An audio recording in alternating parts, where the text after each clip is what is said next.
नमस्कार, आप देख रहे हैं आज तक। आपके साथ मैं हूं अंजना ओम कश्यप और हम इस वक्त मॉस्को में क्रेमलिन में मौजूद हैं और आप अपनी नजरों के सामने इतिहास बनते देखेंगे। कहते हैं ना कि दो पुराने दोस्त जब मिलते हैं तो आपस में खूब हंसी मजाक चुटकुले करते हैं और कमरे में बैठे बाकी लोग असहज महसूस करने लगते हैं। और ये मैं इसलिए कह रही हूं क्योंकि जब रशिया के राष्ट्रपति व्लादिमीर पुतिन 2 दिन के दौरे पर भारत में प्रधानमंत्री नरेंद्र मोदी से मिलेंगे तो पूरे विश्व के अनेकों देशों की नजरें उन दोनों पर टिकी रहेंगी। देखिए, व्लादिमीर पुतिन विश्व के सबसे प्रभावशाली नेताओं में से एक है और जो फैसले वो लेते हैं उससे सिर्फ रूस ही नहीं बल्कि अनेकों देश प्रभावित होते हैं और उनके व्यक्तित्व के इर्द गिर्द हमेशा एक रहस्य जरूर बना रहा है। तो इससे बड़ी बात हो नहीं सकती टेलीविजन के इतिहास में जब आप क्रेमलिन से सीधे देखेंगे हमें बातचीत करते हुए। नमस्कार, मैं हूं गीता मोहन और हमारे साथ जुड़ रहे हैं रूस के राष्ट्रपति व्लादिमीर पुतिन। बहुत लंबे समय तक वो रूस को रूल करते रहे और इस पूरे दौर में उन्होंने बहुत कुछ देखा, युद्ध देखे, इकोनॉमिक रिसेशन देखा, लेकिन उन्होंने लीडरशिप भी देखा। बोरिस येल्त्सिन से लेकर डोनाल्ड ट्रंप तक, अटल बिहारी वाजपेयी से लेकर मनमोहन सिंह तक और फिर नरेंद्र मोदी तक। उन्होंने न केवल भारत, दुनिया को बदलते और उभरते देखा। राष्ट्रपति पुतिन, आपका बहुत बहुत धन्यवाद आज तक पर हमारे साथ आने के लिए। पूरे विश्व में और हिंदी चैनल के तौर पर सबसे बड़ा यही नेटवर्क है जिसको पूरी दुनिया देखती है और आज तक पर तमाम भारतीय आपको सुनने वाले हैं। सबसे पहले तो आप कैसे हैं? मैं उम्मीद करता हूं कि आपको रूस, मॉस्को और क्रेमलिन, जहां हम काम करते हैं, आकर अच्छा लगा होगा। आप देख सकते हैं कि यहाँ पर सब कुछ ठीक ठाक चल रहा है। कुल मिलाकर हमारी आर्थिक स्थिति बेहतर है और मैं इस बात से सबसे ज़्यादा खुश हूँ कि मेरी मुलाकात मेरे दोस्त प्रधानमंत्री मोदी से होने वाली है। भारत में इस मुलाकात को लेकर हम बहुत पहले ही सहमति जता चुके थे। हमारे बीच चर्चा करने को बहुत कुछ है क्योंकि भारत के साथ हमारे साझा सहयोग का विस्तार बहुत बड़ा है और मैं यहाँ हमारे संबंधों के इतिहास के बारे में तो बात ही नहीं कर रहा हूँ क्योंकि हमारे बीच रिश्तों का इतिहास सचमुच अनोखा है। और जिस रास्ते पर भारत आज़ादी के बाद चला है, 77 साल गुजर चुके हैं, जो कि इतिहास के हिसाब से एक छोटा अंतराल है, पर भारत ने इतने ही समय में बहुत प्रगति की है।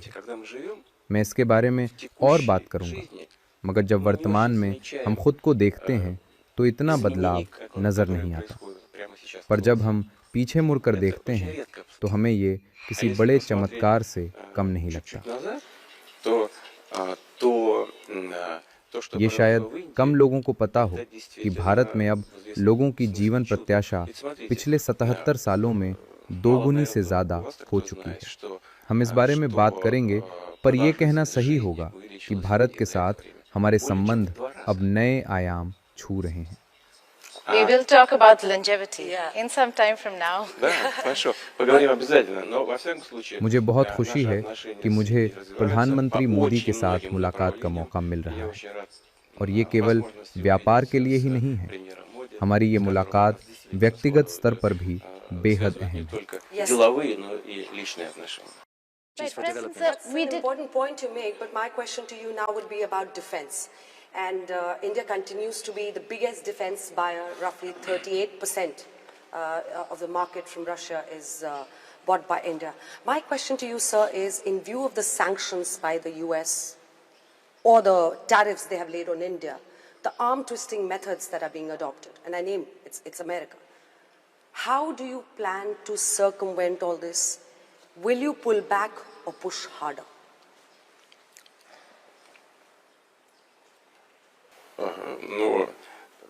मैं समझता हूँ कि भारत से आज दुनिया का कोई भी देश वैसे बात नहीं कर सकता जैसे आज से 77 साल पहले किया करता था। भारत आज एक शक्तिशाली देश है और वो पहले की तरह ब्रिटिश शासन के अधीन नहीं है और ये बात सभी को समझनी होगी। खासतौर से प्रधानमंत्री मोदी की अगुवाई में भारत अब विदेशी दबाव में नहीं आने वाला। भारत के लोग गर्व कर सकते हैं कि उनका प्रधानमंत्री किसी के दबाव में काम नहीं करता। साथ ही वो किसी के साथ टकराव का रास्ता भी नहीं अपनाते। दरअसल हम किसी के साथ भी टकराव नहीं चाहते, केवल अपने वैध हितों की रक्षा चाहते हैं। हमारा 90% से ज्यादा लेन देन हमारी राष्ट्रीय मुद्रा में होता है। हालांकि बिचौलियों को लेकर थोड़ी समस्या आती है, पर इसके लिए हम साझा व्यवस्था बना सकते हैं जहां रूस और भारत के बैंक बिना किसी रुकावट आपस में लेन देन कर सकें। हम इस पर लगातार काम कर रहे हैं। एक बार ये व्यवस्था अमल में आ जाए तो व्यापार को लेकर बाहरी दबाव से जुड़ी सारी समस्याएं दूर हो जाएंगी। Когда это понимание, осознание придет в полном объеме, тогда и прекратится эта практика давления извне.